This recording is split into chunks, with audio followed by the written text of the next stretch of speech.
आज one of the कट्टर फॉलोअरने एक छान प्रश्न विचारलाय की म्युच्युअल फंड जर्नीची सुरुवात, ओके, म्युच्युअल फंड मध्ये इन्व्हेस्टमेंट करायला योग्य वेळ काय आहे का सर? ओके. सो ह्या प्रश्नाला ना मी दोन महत्वाचे प्रश्न याच्यामधून उत्तर द्यायचा प्रयत्न करणार की म्युच्युअल फंड जर्नी कधी सुरू केली पाहिजे आणि म्युच्युअल फंडची सिपची तारीख कुठल्या महिन्याच्या तारखेला ठेवली पाहिजे. ओके, ह्या दोन्ही महत्वाचे प्रश्नांची उत्तरं आपण या व्हिडिओमध्ये आपण समजणार आहोत. सो व्हिडिओ मधली इन्फॉर्मेशन जर तुम्हाला कुठेही आवडत असेल आणि काहीतरी इन्फॉर्मेटिव्ह, काहीतरी नवीन, काहीतरी महत्वाचं शिकायला मिळत असेल, याने तुम्हाला काहीतरी फायदा होईल, तो नक्की व्हिडिओला लाईक द्यायला विसरू नका आणि फर्स्ट टाइम बघत असाल तर चॅनलला जरूर सबस्क्राईब करा. माझा इंट्रोडक्शन करून घेतो. जय हिंद, जय महाराष्ट्र मित्रांनो. मी आहे महेश पाटील, एक म्युच्युअल फंड इन्व्हेस्टर. जर तुम्हालाही तुमची म्युच्युअल फंड जर्नी सुरू करायची असेल तर मी तुमच्याबरोबर काम करायला रेडी आहे, वन ऑन वन बेसिसवरती. कसं, व्हिडिओच्या डिस्क्रिप्शन मध्ये हे लिंक दिलेलं आहे. या लिंकवर क्लिक करून येईल तो फॉर्म भरा, तुमची डिटेल्स आणि सबमिट करा. माझी टीम विदिन 24 आवर्स तुम्हाला कॉन्टॅक्ट करून एक्सप्लेन करेल कशी ही जर्नी मी तुमच्यावर करायला रेडी आहे. ऑलराईट, येणारे 30 वर्षासाठी. तर चला व्हिडिओची पण सुरुवात करूया. टेलिग्राम चॅनलचं पण लिंक इकडे दिलं आहे. टेलिग्राम चॅनल जरूर जॉईन करा, कारण तिथे महत्वाची अपडेट्स आणि व्हिडिओचे पण अपडेट्स तुमच्यासाठी टाकत असतो. आता वळूया तुमच्या प्रश्नाकडे.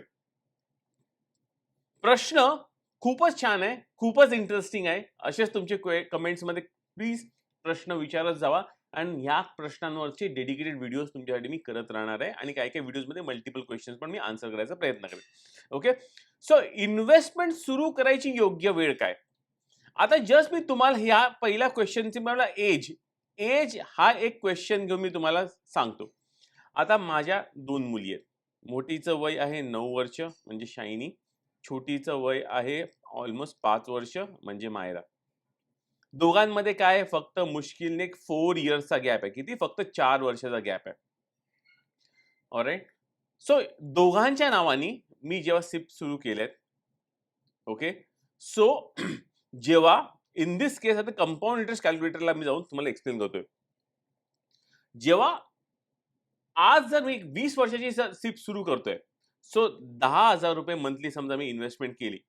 एक चांगला फंड निवडला ज्याची अपेक्षा आहे माझी 15% रिटर्न देईल आणि त्या 20 वर्षानंतर त्याची व्हॅल्यू होते किती?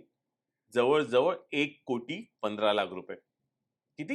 1,15,00,000 रुपये 10 वर्षाच्या सिपने. म्हणजे इन दिस केस मी म्हणू शकतो माझी मोठी मुलगी जी शायनी आहे ती तिच्या वयाच्या 29व्या वर्षी तिच्याकडे ही जर सिप कंटिन्यू मी जर ठेवली तर इन दॅट केस 1,5 CR चा आकडा, 1.1 CR चा आकडा तिच्याकडे असणार आहे. ऑलराईट. पण हेच जर मी छोट्या मुली मायराचा ही कंटिन्यू ठेवलं तर ती वयाच्या 24व्या वर्षीच, ऑलराईट, सो 25व्या वर्षी राऊंड फिगर घेऊया, 25व्या वर्षीच तिच्याकडे 1.5 CR चा आकडा असेल. ओके, कारण दोघांची कंपाऊंडिंग सेम असणार आहे त्या ड्युरेशन मध्ये. पण जर मी मला एज टू एज कम्पेअर करायचं की शायनीच्या वयाच्या एजला तिला 29व्या वर्षी 1.5 CR मिळणार आहे, तर मायराच्या 29व्या वर्षी किती मिळणार आहे? आता हा आकडा इंटरेस्टिंग बनतो. फक्त 4 वर्षाचा डिफरन्स आहे. तर 4 वर्षाच्या डिफरन्स वरती मी ह्याला आकडायला 24 वर्ष करतो आणि आता बघा 1.5 च्या जागेवरती इकडे बनायला लागतं 2.8 CR. म्हणजे ऑलमोस्ट ऍडिशनल 1.3 CR फक्त या शेवटच्या या 4 वर्षाच्या डिफरन्स मध्ये इकडे बनायला लागलंय. सो कळलं महत्वाचं कंपाऊंडिंगचं. सो ह्याच्यामध्ये उत्तर हे आहे की आजच सुरू करा. जेवढ्या लवकर तुमच्या लाईफमध्ये सुरू कराल तेवढा तुमच्या त्या सिपला, त्या फंडाला कंपाऊंडिंगचा वेळ मिळतो. आणि ह्याच्यामध्ये सर्वात महत्वाची म्हणजे आपलं जे अकाउंट आहे ना, हे असं असं वाढत ना, सडनली असं वाढायला लागतं. सो हा जो पिरियड जो आहे आपल्याला जेवढा देता येईल तेवढी एक्सपोनेन्शियल ग्रोथ होत राहते. सो त्यासाठी सिंपल भाषेमध्ये तुमच्या प्रश्नांचं उत्तर जर मला द्यायचं असेल, इन दिस केस सॅवेज गर्ल, तर आत्ता सुरू करा, आत्ता सुरू करा. आणि जर कोण तुम्हाला व्यक्ती पाहिजे असेल गायडन्स सेंटर, तर मी तुमच्यावर काम करायला रेडी आहे. आता दुसरा क्वेश्चन पण महत्वाचा आहे जो विचारला नाहीये, पण मी माझ्या परीने उत्तर देतो की महिन्याच्या कुठल्या तारखेला आपल्याला सिप करणं गरजेचं आहे. ओके, आपल्याला मी जसं कॅलेंडर रफली असं बनवतो तुमच्यासाठी. ऑलराईट.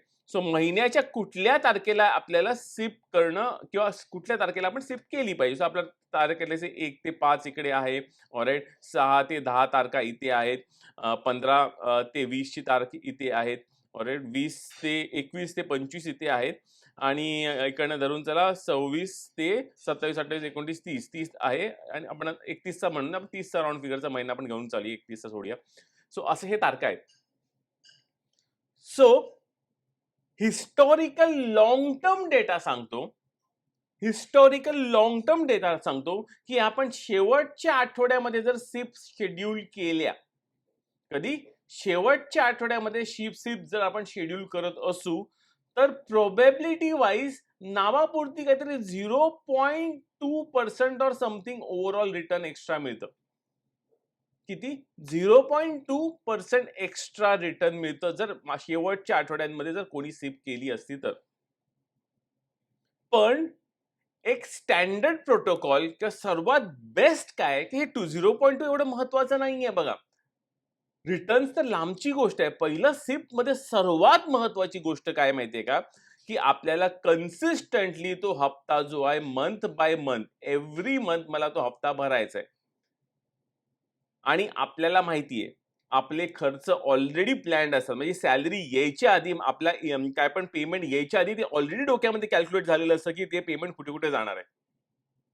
आणि सॅलरीच्या नेक्स्ट डे पर्यंत म्हणजे जशी लेट्स से आपली in this case let's say 5 तारखेला सॅलरी आली. ओके, 5 तारीख आपल्या अकाउंटमध्ये क्रेडिट झाली.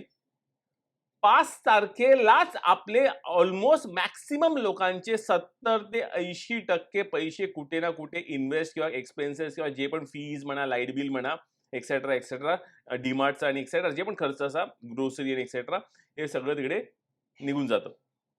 मी तर 70 to 100% पण मी सांगेन. सो ह्याच्या या 5 तारखेच्या पगाराच्या नंतर ऍक्च्युली 6 पासून पूर्ण महिन्यापर्यंत काही नसतं आपल्या अकाउंटमध्ये, काही नसतं. नावापुरती आपल्याला ऑफिसला जाण्या येण्यापुरतीचे पैसे असतात, राईट. सो कोणाचा एक्सपिरियन्स काय असं असेल नक्की कमेंटमध्ये टाका, मला वाचायला आवडेलच. सो म्हणून माझं सजेशन काय असतं की लेट्स से आपली टेंटेटिव्हली जर आपली एक महिन्या बरेच कंपनीज MNC कंपनीज म्हणतात मी महिन्याच्या शेवटच्या आठवड्यात मी पेमेंट करेन.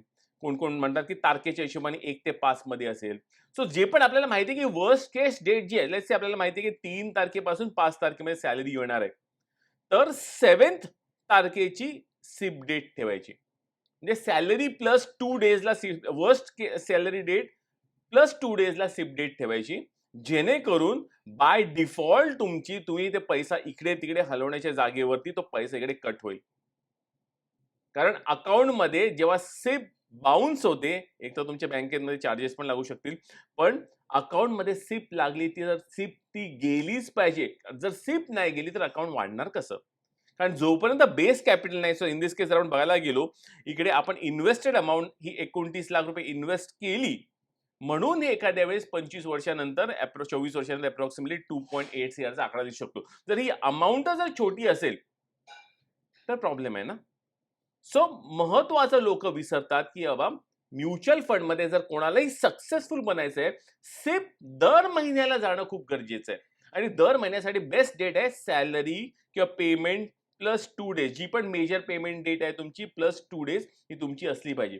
हा जर तुम्ही एक्स्ट्रीमली सॅव्ही असाल तुमच्या पैशाला घेऊन, नाही नो मॅटर व्हॉट मी माझ्या सॅलरी अकाउंट मधनं मी एका इन्व्हेस्टमेंट अकाउंट मध्ये ट्रान्सफर करतो किंवा करते आणि ते इन्व्हेस्टमेंट अकाउंट मध्ये माझी सिप लागलेली आहे, तर मग शेवटच्या आठवड्यामधल्या कुठल्याही तुम्ही म्हणजे 25 ते 30 तारखेच्या मधल्या कुठल्याही तुम्ही तारखा सिलेक्ट करू शकता, जर तुम्ही डिसिप्लिन असाल तुमच्या पैशाला घेऊन हे ऍडिशनल 0.2% अल्फाच्या हिशोबाने काम करायचं असेल तर.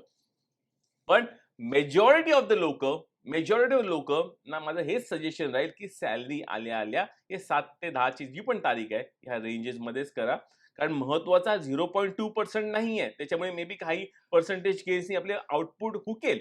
पण महत्वाचं म्हणजे जो भला अवाढव्य जो आकडा जो आपल्याला बनणार आहे तो तरी बनेल. मे बी 2.8च्या जागेवर ते मे बी 2.5 बनेल. ओके, सो ते महत्वाचं आहे. पैसा इन्व्हेस्टमेंट होणं महत्वाचं आहे. ऑलराईट. सो असेच क्वेश्चन्स प्लीज कमेंटमध्ये विचारत राहा, जेणेकरून तुमच्या कमेंट्सला घेऊन मी काही ना काही व्हिडिओज मी क्रिएट करत राहीन. इतरही बरेच लोकांचे कमेंट्स मला रिप्लाय द्यायचंच आहे, पण अशा क्वेश्चन्स मधनं तुमचा तर फायदा होईलच, पण इतरही जी लोक आपल्या चॅनलला बघतात आहेत त्यांचाही फायदा नक्की होईल. आणि परत जाता जर इंटरेस्टेड असाल तर मी आणि माझी टीम तुमच्यावर काम करायला रेडी आहे. येणाऱ्या 30 वर्षासाठी एक मोठा कॉर्पस क्रिएट करण्याच्या हिशोबाने तुमचे गोल्स म्हणजे तुमचे रिटायरमेंट गोल्स असून दे किंवा तुमच्या मुलांचे गोल्स असून दे, आपण सगळे गोल्स म्युच्युअल फंडच्या थ्रू क्रिएट करू शकतो. सो असाल इंटरेस्टेड तर नक्की मेसेज करा फॉर्म भरून. मी आहे महेश पाटील. जय हिंद, जय महाराष्ट्र.